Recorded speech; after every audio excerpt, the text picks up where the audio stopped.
So the scene is Hambrick Junior High School. I'm in the 6th grade. I get my cornet and I join the band. First we had played those recorders that sound so horrible, and then we got the cornet. And then I didn't know that loud wasn't pretty. I thought, the louder you play, the better it is. I have a great story about my dad fixing me on that one. But I learned something after we got going, 6th, 7th, 8th grade. I learned that there were two kinds of bands. There's one that they have to let you in, and there's one, the symphonic band. If you get in that one, then you've crafted, or you've learned your craft. You've gotten your art down as much as you can at that age. So we had challenges, and you would challenge to get to the first chair.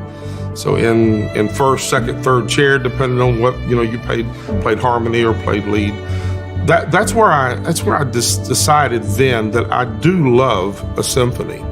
I didn't know what it was. I didn't understand it all, but that's when I learned what beautiful harmony all together could sound like. There's a symphony going on in our world, a symphony going on in your life, one in mine. Then there's the symphony of us and our friends and the people we lead. If you don't think you lead, there's probably someone that is looking to you, if you would look to see how closely they're following. But I want to tell you, if you're going to lead a symphony, you can't be looking at the audience. The symphony sits before you and they play to the audience. And if you are going to lead the symphony, you can't be looking the same way they're looking. You have to be looking at them, which means the accomplishments that come in our lives from this synergistic sound, this symphony coming together, the complementarian sound of all of us being what God's called us to be, it won't happen when you're getting to watch the crowd or gauge their response or see how they look at you. It won't be then. The greatest conductors don't know how the crowd has accepted it or loved it or hated it until it's done. Then when it's done, they turn and they're able to take their bow. So that means if you're going to lead a symphony, you have to turn your back on the audience and lead. That's what leadership is. It's not going around taking straw polls all the time to see how well you're doing. Lead. Well, what if I'm wrong? But what if you're right? Because you got a 50-50 chance of that. Well, but what if, and if you're not careful, you'll get the yeah-buts, and the yeah-buts will stop you from doing everything that you want to do. Stop. You've been called by God to do something. Mark Twain is the one that first said, the two greatest days in your life are the day that you're born and the day you realize while you're born. So, you have a decision to make. Are you going to be a solo artist? There's a lot of people that are, because they can't play in a band. They can't play in a symphony because they won't harmonize. They're not going to do it. They're going to play their own sound. They're going to march their own drum beat. They're going to do their own thing, and that's the way some people do.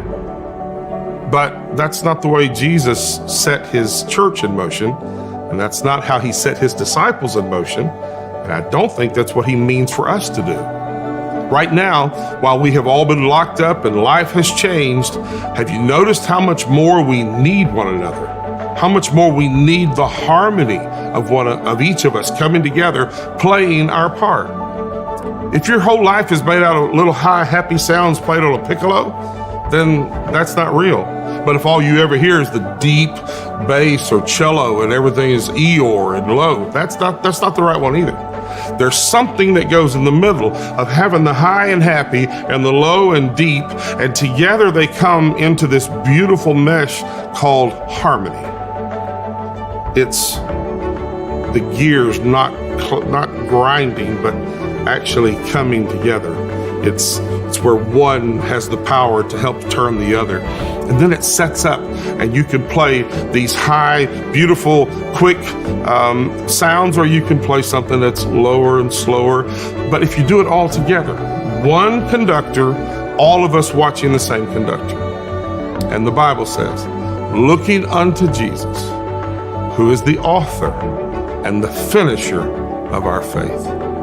So really, he's the one that's leading the symphony. I just want to play my part. How about you?